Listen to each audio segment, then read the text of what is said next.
Can I have my presentation, please? I do receive research grant support from Alcon, so keep in mind.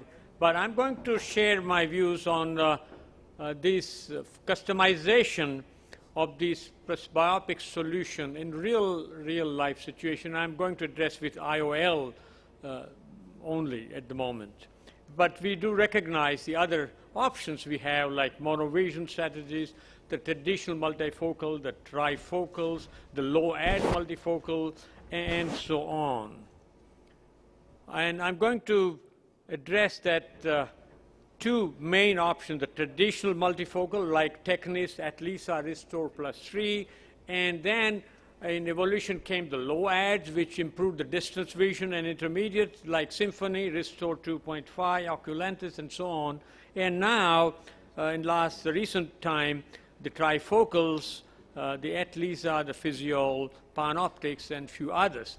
But the key is that we need to have this customization on a scientific basis primarily, but also take into account the patient's profile, his hobby, his profession, his psychology, personality, and so on. So understand the eye profile, and you will learn more about it in presentations to come.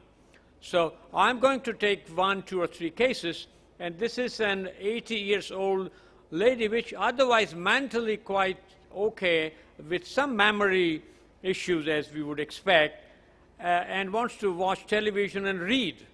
But her problem was that she had a bilateral cataracts, and she was wearing reading glasses for that purpose, not using distance because she was not a very outdoor person, and she would forget where the glasses were.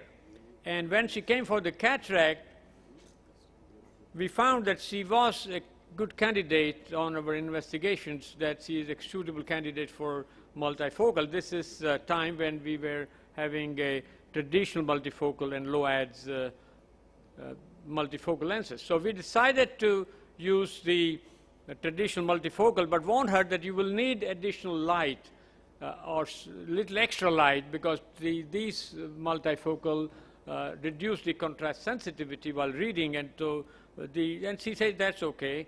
My children will take care of that. So we decided to put +3, but you could have gone for Tecnis or any other. That's quite all right. And then we realized that she was very happy because she didn't have to remember, and she could read very well.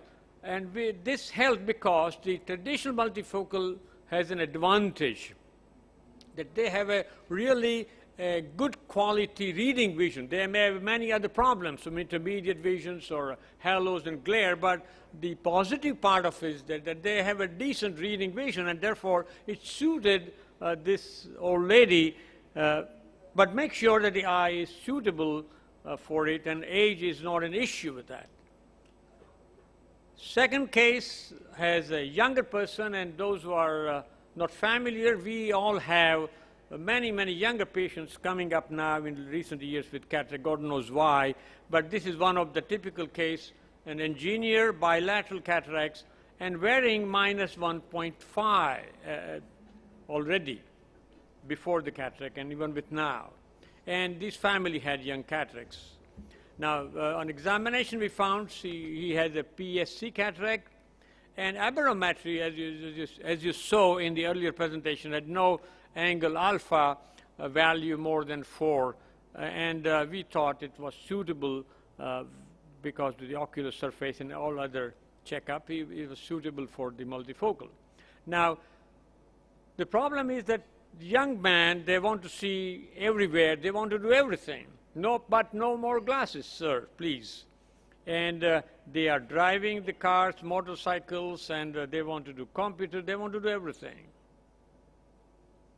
So we had to have a binocular strategy, and at that time we had this, which we found very useful, with one eye, which is a dominant eye, which will have a distance vision and also intermediate vision, because we found and we realized that 80% of our population, be it in the USA or in this part of the world, use distance and intermediate vision more of their 80% of the time of their wake-up time.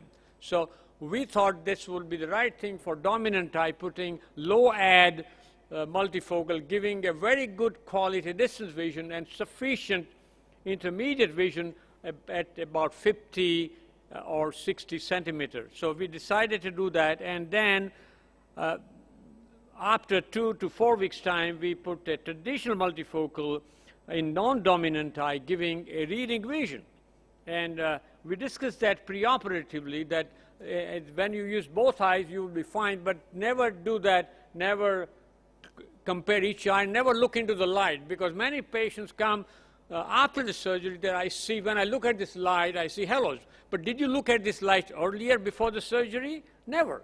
So why you want to look at and test yourself for these little things which could be there? So we counsel them not to compare, not to look into the light, and please be patient and wait a month after the second eye is done, and you would still need selectively for some activities use of glasses, so be prepared.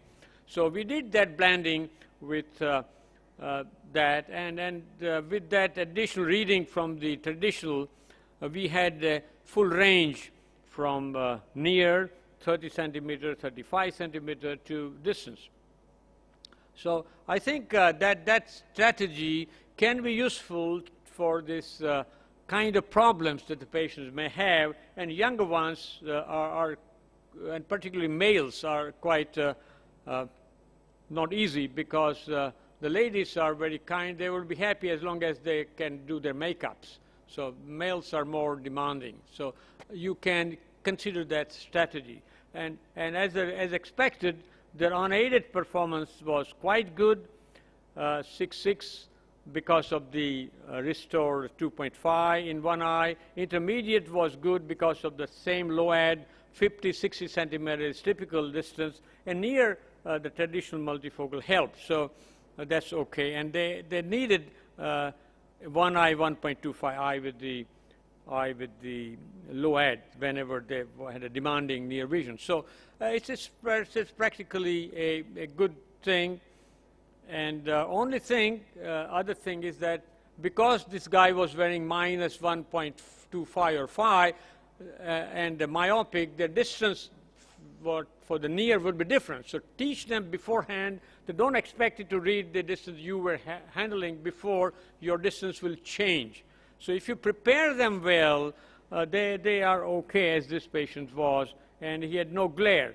Although I was expecting, even with one eye, traditional, many patients do have.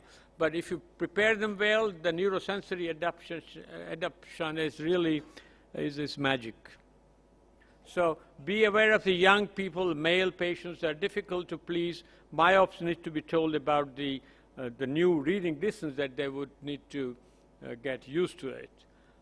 This case is another youngish person, physician, bilateral cataracts, has a fairly active medical practice, and he is already using progressive glasses for last 12, 15 years. He likes to read, which I'm surprised, because most of the doctors are so tired they don't read these days, certainly not the journals. But he goes on the weekends in the clubs and plays cards, and he always drives in the city. And if you're driving in Delhi or Gurgaon, you don't have to worry because you don't have a speed. So glare is never an issue. You're too close to the other car. But if you're driving in a good city where there's less traffic, that can be an issue. And he said, you know, if you can, I would love to have no glasses here. And we learned from our experience of the traditional multifocals, and that we need to go through the drill of the ocular profile. We need to have sufficient counseling and use of good light when you read, because he was a reader, and be prepared for occasional halos, but you then still will be able to handle it if you are prepared to accept this. And we decided to go for binocular panoptics, which is a relatively later addition on the trifocal lenses. In general, trifocal lenses are very good because they try to address all the three distances. some lenses have a distance at about 70 to 80, and the PanOptix has about 60. So depending upon the activity, you can do that. If you're in a kitchen or a chef or something, you need a long hand and long distance, you would go for a trifocal which has a 70 to 80, like ATLisa or Physiol. But most of the persons in this part of the world with not very long hands and mobile and computers would go for a 60 centimeter, which PanOptix addresses very well. But whatever that is, you can address that, and we could do that with PanOptix with this patient. And he did mention that he does notice halos at night, but it's not a bothersome, and I'm ready to accept it. And he managed it quite well in a few weeks' time in the post-operative period. So I think there is a compromise. We must not give an impression to the patients that you will get everything. You have to pay the price if you really want to depend less on the glasses and still have a good quality of vision. That good quality will depend on his profession, his demand, and his fastidiousness or otherwise. But if you are motivated to accept that, this is very good, and it will improve your lifestyle and really will produce that happy patients for us and customization. But it needs a lot of chair time, and counseling is the key word these days for anything, but including if you really want to achieve a refractive target to your satisfaction.